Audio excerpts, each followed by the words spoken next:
पहले का समय दिखाते हुए जब इंसान अपनी टेक्नोलॉजी में उतनी ज्यादा डेवलप नहीं हुए थे। पूरी इंसानी सभ्यता तो हाल ही में बंदर में कन्वर्ट हुए होते हैं। अब एक दिन कई सारे लोगों को आसमान में कोई चमकती हुई चीज दिखाई देती है जो लगातार पृथ्वी की तरफ बढ़ती आ रही थी। सभी लोगों को लग रहा था कि ये दूसरा प्लेनेट है जो हमारी पृथ्वी से टकराने वाला है, इसीलिए सारे लोग यहाँ से डर कर भागने लगे। जैसे जैसे वो रोशनी आगे बढ़ती जा रही थी तभी एक लड़का उसकी तरफ अट्रैक्ट होने लगता है और वो लड़का तो उस अनजान चीज के काफी ज्यादा पास चला गया था। बाद में पता चलता है कि ये दूसरी दुनिया से आए हुए एलियंस की एक बहुत ही एडवांस स्पेसशिप है। इस बात को तो अब कई साल बीत जाते हैं और समय चल रहा था 1980s का। हमें एक माइनिंग फील्ड दिखाई जाती है जहाँ पर बहुत सारे आर्कियोलॉजिस्ट अपना काम कर रहे थे। तभी उन्हें जमीन के अंदर बहुत सारे एंटीक चीजें मिलती हैं जो कई सालों से जमीन के अंदर दफने थी। ये वो समय होता है जब इजिप्ट में कई सारे पिरामिड्स बन चुके थे और उनकी टेक्नोलॉजी काफी आगे बढ़ रही थी। अब उसी तकनीक का यूज करके वो सारी चीजें पता कर रहे होते हैं आर्कियोलॉजिस्ट की तरह से। और अब आर्कियोलॉजिस्ट के स्किल्स का यूज करके वो जमीन में मौजूद सारे एंटीक चीजों को बाहर निकाल के अपनी हिस्ट्री के बारे में जान रहे होते हैं। उस माइनिंग एरिया में तो सभी को एंटीक चीजों के साथ साथ कई खतरनाक एलियंस के स्केलेटन्स भी मिले थे, जिससे कि ये बात कंफर्म हो जाती है कि पृथ्वी से दूर भी कोई प्लैनेट है और ये एलियंस उन्हीं प्लैनेट से पृथ्वी पर आए होंगे। वहीं हमें कैथरीन को दिखाया गया जो वहाँ की रिसर्चर हेड की बेटी होती है। कैथरीन को उन सारी जगहों पर एक गोल्डन कलर का लॉकेट मिलता है। उसने बिना किसी को बताए वो लॉकेट अपने पास ही रख लिया था, जिसके बाद इन सारी चीजों को अब काफी ज्यादा टाइम बीत चुका था। हमें अब जैक्सन नाम का एक लिंग्विस्टिक ऑफिसर दिखाया जाता है। लिंग्विस्टिक इसीलिए क्योंकि जैक्सन को अलग अलग टाइप की भाषाएं बोलना बिल्कुल आसानी से आता था। उसे तो प्राचीन भाषाएं तक आती हैं। अब यहाँ जैक्सन सभी को ये स्पीच दे रहा होता है कि इजिप्ट में जितने भी सारे पिरामिड्स बने हैं वो हम इंसानों ने नहीं बल्कि एडवांस एलियंस ने बनाए थे और ये वही एलियंस है जो दूसरे प्लेनेट से पृथ्वी पर आए होंगे। हालांकि कई सारे लोग जैक्सन की इन बेतुकी बातों को भरोसा ही नहीं करते।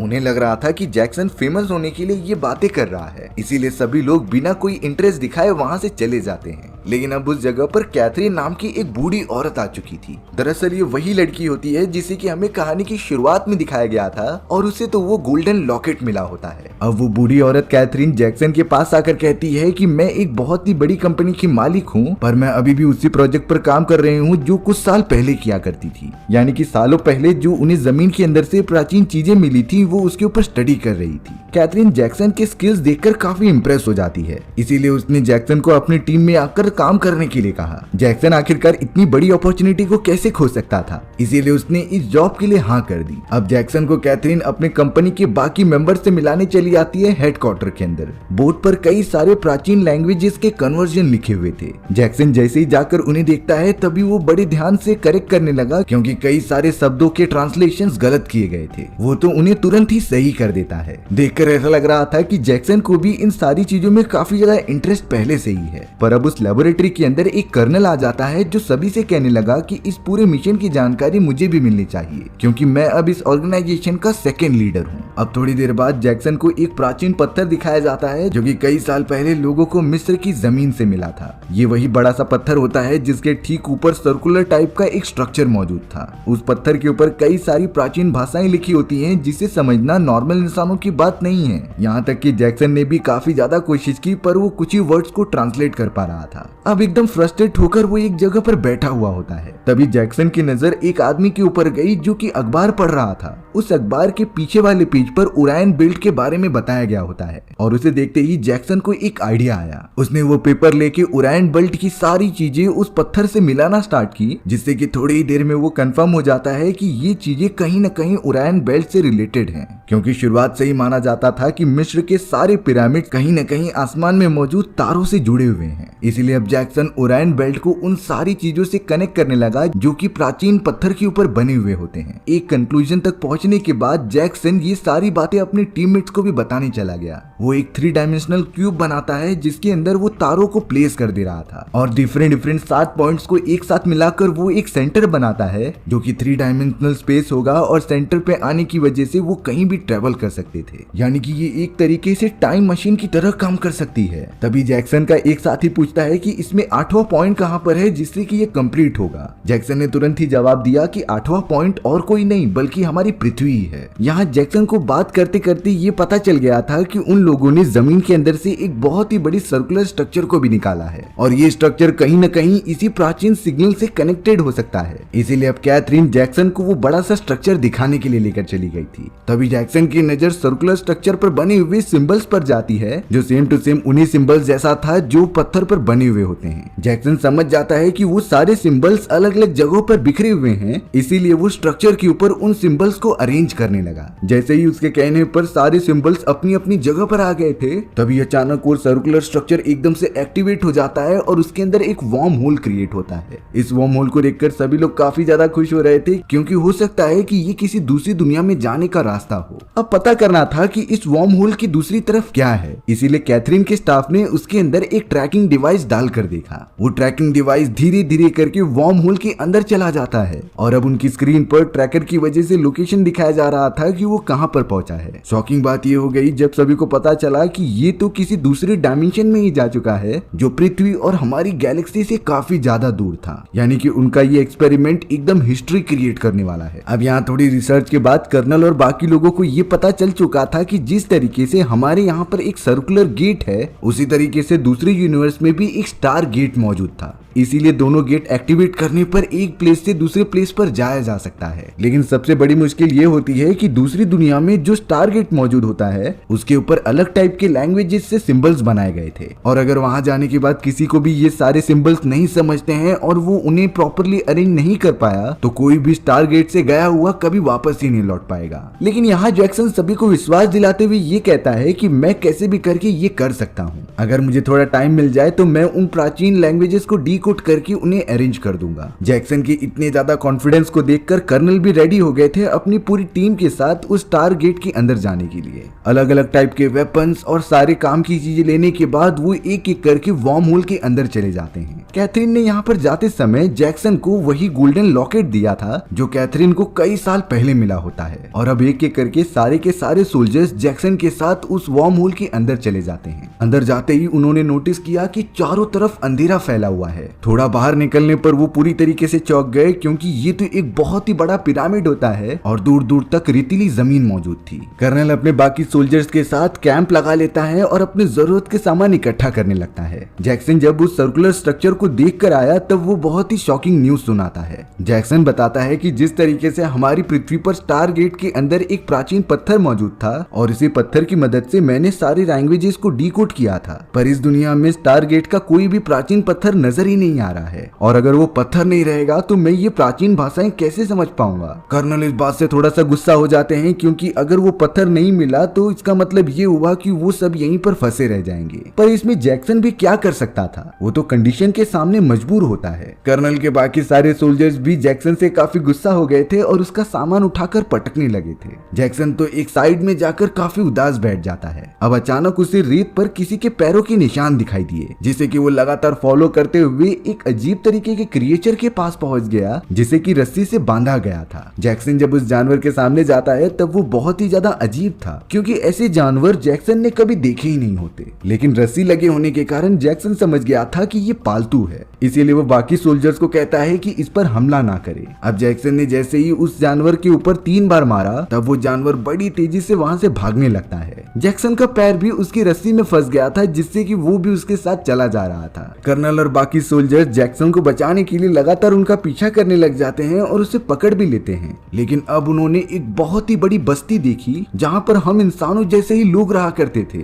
लेकिन उनकी टेक्नोलॉजी और रहन सहन बहुत ही ज्यादा पुराना होता है। देखकर ऐसा लग रहा था कि वो सभी लोग कई 100 साल पीछे आ चुके हैं। धीरे धीरे जैक्सन और बाकी सोल्जर्स भी उनके पास चले जा रहे थे और अब कबीले के लोग उन सभी को बड़ा घूर कर देख रहे थे। जैसे ही उन सारे कबीले वालों की नजर जैक्सन के पहने गए गोल्डन लॉकेट के ऊपर गई तब वो बहुत ही ज्यादा दंग रह गए, जिसके बाद सभी के सभी कबीले वाले जैक्सन और उसके सभी साथियों के सामने झुक जाते हैं। जैक्सन को भी नहीं समझ में आ रहा था कि आखिर ये लोग ऐसा क्यों बर्ताव कर रहे हैं। थोड़ी देर में उन सभी का सरदार आता है और जैक्सन को इनवाइट करता है। जैक्सन और कर्नल के सभी साथी एक ऐसी प्लेस पर आ गए थे जहाँ पर रिचुअल परफॉर्म किए जाते थे। कबीले का सरदार एक सर्कुलर टाइप का सिंबल दिखाता है जिसके ऊपर सेम टू सेम उसी टाइप का स्ट्रक्चर बना हुआ था जैसा कि गोल्डन लॉकेट पर होता है। दरअसल ये निशान उन सभी कबीले वालों की मसीहा मसीहा का था और अब उन्हें लग रहा होता है कि जैक्सन और उसके सभी साथी उनके मसीहा द्वारा भेजे गए लोग हैं जो उनकी प्रोटेक्शन के लिए आए हैं। इसीलिए सभी लोग उन दोनों की बहुत ही ज्यादा खातिरदारी कर रहे थे। जैक्सन जिसने की गोल्डन लॉकेट पहना था उसे सबसे अच्छा ट्रीटमेंट मिल रहा होता है और अब कबीले के सभी लोग उसे पकड़कर अपना रिचुअल परफॉर्म कर रहे थे। जैक्सन को तो अब एक प्राइवेट कमरे में भेज दिया जाता है जहाँ पर वो आराम कर सके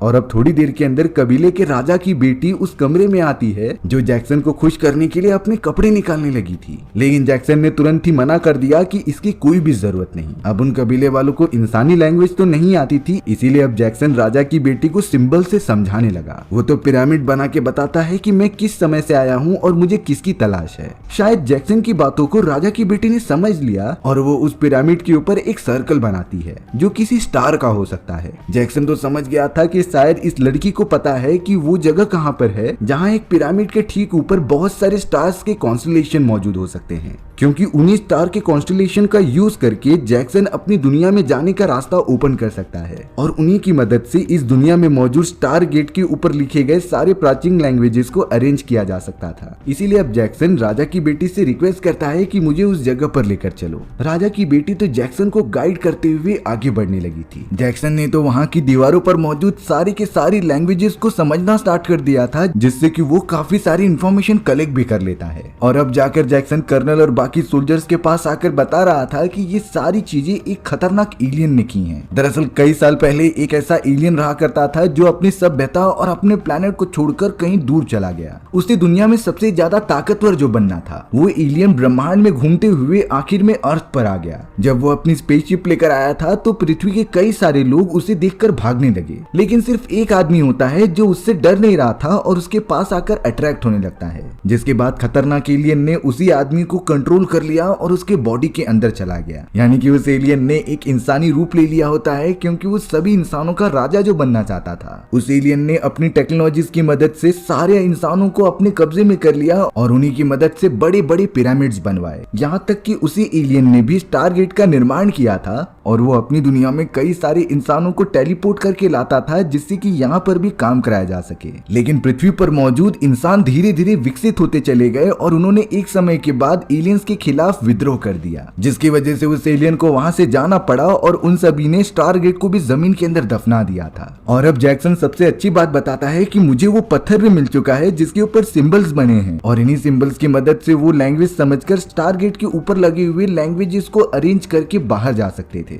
पर अभी भी प्रॉब्लम सॉल्व नहीं हुई होती, क्योंकि उनमें से एक सिंबल अब पूरी तरीके से टूट चुका है और अगर सिंबल्स नहीं होंगे तो जैक्सन उन्हें समझ नहीं पाएगा, जिससे कि अरेंजमेंट नहीं हो सकती थी और अब ये सबसे ज्यादा क्रिटिकल कंडीशन हो जाती है। अब हमें दिखाया गया कि पास से वाले पिरामिड की जगह पर एक बहुत ही बड़ी स्पेसशिप आकर लैंड कर रही है। ये स्पेसशिप बहुत ही ज्यादा एडवांस थी, जो धीरे धीरे उस पोजीशन के ऊपर आ जाती है और उसके अंदर से कुछ अजीब तरीके के एलियंस भी बाहर निकल रहे थे। कर्नल ने अपने कुछ आदमी वहां पर सिक्योरिटी के लिए लगाए होते हैं, जिनके ऊपर अब उन सारे एलियंस ने हमला कर दिया और कई सोल्जर्स को तो मार भी दिया। अब यहाँ जैक्सन, कर्नल और उसके कुछ साथी इन सारी चीजों की रिपोर्ट्स कलेक्ट करने के लिए उस जगह जाने लगते हैं। राजा की बेटी, जिसे कि जैक्सन को सौंपा गया था, वो भी उन सभी का पीछा करने लगी होती है और अब सभी लोग उसी बड़े से पिरामिड स्ट्रक्चर वाले स्पेसशिप के पास पहुंच जाते हैं, जो साइज में बहुत ही बड़ा था। पर अंदर घुसने के बाद उन सभी के ऊपर वही एलियंस ने हमला कर दिया। हालांकि कई सारे सोल्जर्स घायल हो जाते हैं, पर कर्नल और जैक्सन किसी भी तरीके से बचते हुए नीचे की तरफ आ गए थे। वो दोनों कुछ समझ पाते इससे पहले उन एलियंस ने उन दोनों को किडनैप कर लिया और अपने राजा के पास लेकर आने लगे। उनके ठीक सामने सभी एलियंस का किंग मौजूद था, जो धीरे धीरे अपना रूप चेंज करके एक इंसानी फॉर्म में आ जाता है। दरअसल ये वही लड़का था जिसे कि हमें शुरुआत में दिखाया गया होता है और एलियन ने इसके ऊपर ही हमला करके इसकी बॉडी पर कब्जा कर लिया। इतने साल बीतने के बाद भी वो लड़का उतना का उतना ही जवान है और इस पूरी गैलेक्सी में सभी इस एलियन को अपना गॉड मानते थे और वो चाहता भी तो यही था कि वो सभी लोगों का राजा बनकर रहे। वो एलियन, जिसका नाम क्रॉल होता है, उसके कहने पर उसके सभी सोल्जर्स एक न्यूक्लियर बॉम्ब को लेकर आ रहे थे। दरअसल कर्नल और उसके सभी साथियों ने डिसाइड किया था कि वो इसी न्यूक्लियर बॉम्ब की मदद से एलियंस की पूरी सभ्यता को खत्म कर देंगे, पर इस बात का पता क्रॉल को पहले ही चल चुका था। कर्नल अब बहुत ही ज्यादा गुस्सा हो चुके थे, इसीलिए वो एक सिपाही का वेपन लेकर क्रॉल को जान से मारना चाहते थे। लेकिन अब क्रॉल के सामने बहुत सारे छोटे छोटे बच्चे आ जाते हैं, जिससे कि कोई भी फायर नहीं कर पाता। अगले मोमेंट में क्रॉल के सभी सिपाही कर्नल और जैक्सन को मारकर बेहोश कर देते हैं। क्रॉल ने आदेश दिया कि कर्नल को जेल में बंद कर दिया जाए।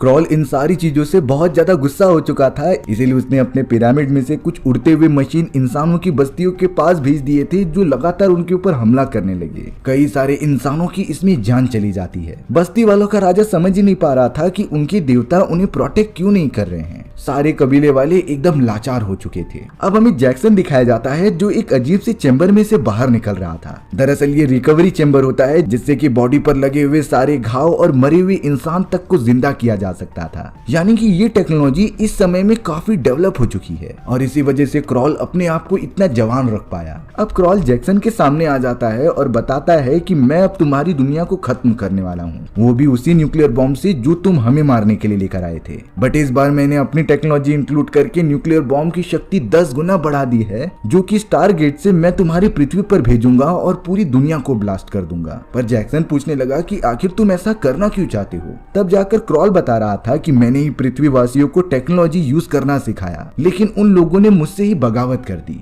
इसीलिए मैं अब अपनी क्रिएशन को मिटाना चाहता हूँ। क्रॉल तो अब जैक्सन से कहता है कि कुछ समय में सारे कबीले वाले सामने जमा होने वाले हैं, इसीलिए तुम मेरे लिए अपने सभी साथियों को जान से मार देना। जैक्सन कहता है कि अगर मैं ऐसा नहीं करूंगा तो क्या कर लोगे। तब जाकर क्रॉल ने बताया कि फिर तुम कभी जिंदा ही नहीं रह पाओगे और साथ ही साथ तुम्हारी पृथ्वी भी खत्म हो जाएगी। जैक्सन थोड़ा सा डर गया, इसीलिए वो इस बारे में सोचने लगता है। अब कुछ समय में सारे के सारे कबीले वाले पिरामिड के सामने जमा हो जाते हैं। क्रॉल तो अब जैक्सन को कह रहा था कि तुम जल्द से जल्द अपने सभी साथियों को जान से मार दो। जैक्सन के पास कोई रास्ता नहीं होता है, इसीलिए वो वेपन लेकर अपने साथियों के पास बढ़ रहा होता है। पर तभी जैक्सन को कबीले वालों के बीच में से कोई सिग्नल दे रहा था कि हमारे पास हथियार है और हम तुम्हारे साथ हैं। दरअसल राजा की बेटी को पता चल चुका था कि क्रॉल उनका भगवान नहीं है, बल्कि वो तो उन सभी पर हमला करके खत्म करना चाहता है, और ये बात उसने अपने सारे कबीले वालों को बता दी थी। जिसके बाद कबीले वाले अब पूरी तरीके से जैक्सन और उसके साथियों के साथ हैं। जैक्सन तुरंत ही समझकर अब एलियन और उसके सभी साथियों पर हमला करने लगता है।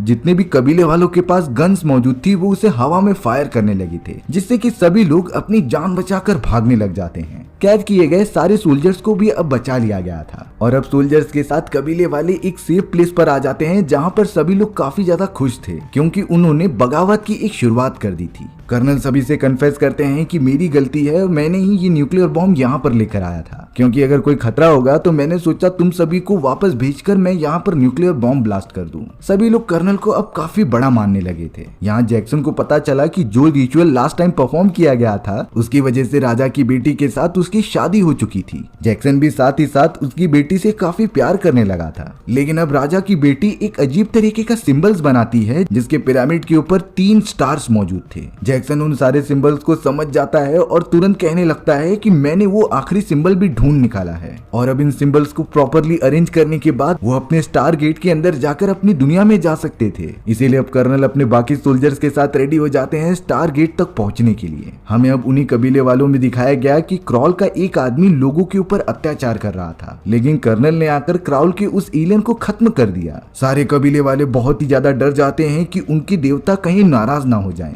तब जाकर कर्नल और जैक्सन उस एलियन का नकाब हटाते हैं, जिससे कि पता चला कि ये कोई एलियंस नहीं बल्कि इंसान ही है, जो कॉस्ट्यूम्स पहनकर इतने सालों से तुम सभी को बेवकूफ बना रहे थे। जिसके बाद कबीले वालों के अंदर से क्रॉल का डर पूरी तरीके से खत्म हो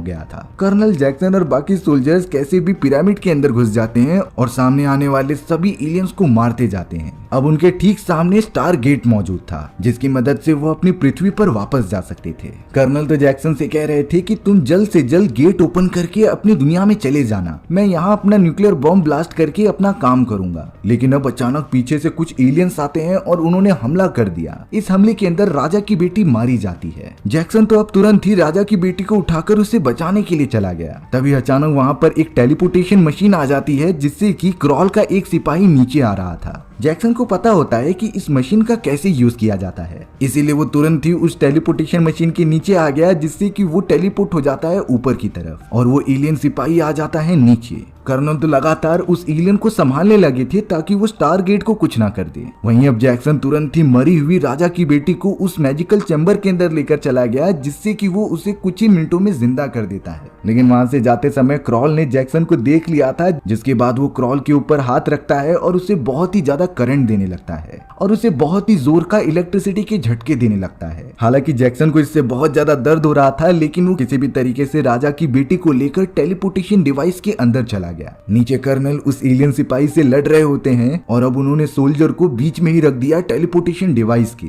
अगले मोमेंट में वो टेलीपोर्टेशन मशीन नीचे आती है, जिससे कि सोल्जर का आधी बॉडी टेलीपोर्ट होकर कहीं दूसरी जगह चली गई थी और लकीली जैक्सन राजा की बेटी के साथ नीचे आ जाता है। बाहर की तरफ सभी के सभी कबीले वाले इकट्ठा हो गए थे उस एलियन पर हमला करने के लिए। क्रॉल समझ जाता है कि यहाँ से उसकी कुछ नहीं चलने वाली और वो अभी के लिए जंग हार चुका है, इसीलिए वो अपने बड़े से स्पेसशिप को लेकर हवा में उड़ना स्टार्ट कर देता है। लेकिन यहाँ जैक्सन और कर्नल नहीं समझ पा रहे थे कि न्यूक्लियर बॉम्ब को ऑफ कैसे किया जाए, क्योंकि क्रॉल ने उसके अंदर सेटिंग करके काफी ज्यादा पावरफुल बना दिया था। तभी जैक्सन उस न्यूक्लियर बॉम्ब को टेलीपोर्टेशन डिवाइस के अंदर रख देता है, जो डायरेक्टली टेलीपोर्ट होती थी क्रॉल के चैम्बर में। यहाँ क्रॉल देखता है कि टेलीपोर्टेशन मशीन से कोई ऊपर आ रहा है। उसे लग रहा था कि ये कोई इंसान है जो मुझे खत्म करने की कोशिश कर सकता था, पर एंड में उसे पता चलता है ये तो न्यूक्लियर बॉम्ब है जो कुछ ही सेकंड्स के अंदर पूरा ब्लास्ट हो जाता है। क्रॉल की इतनी बड़ी स्पेसशिप चंद ही सेकंड्स में पूरी डिस्ट्रॉय हो चुकी थी और अब इतने सालों बाद सारे कबीले वालों को बहुत ही बुरे एलियन से छुटकारा मिल जाता है। अपना मिशन खत्म करने के बाद कर्नल और बाकी सोल्जर्स टारगेट को ओपन करके अपनी दुनिया में जाने लगे थे। लेकिन जैक्सन अब राजा की बेटी से प्यार करता था और वो इसी दुनिया में रहकर उसके साथ रहने का डिसाइड करता है। जैक्सन ने जाते जाते वही गोल्डन लॉकेट कर्नल को दे दिया था, जिसने कहा कि तुम ये कैथरीन को वापस लौटा देना। सभी के सभी सोल्जर्स अब वापस टारगेट की मदद से पृथ्वी पर चले जाते हैं और इसी के साथ ये कहानी यहीं पर खत्म हो जाती है। सो व्यूअर्स, आपको ये स्टोरी कैसी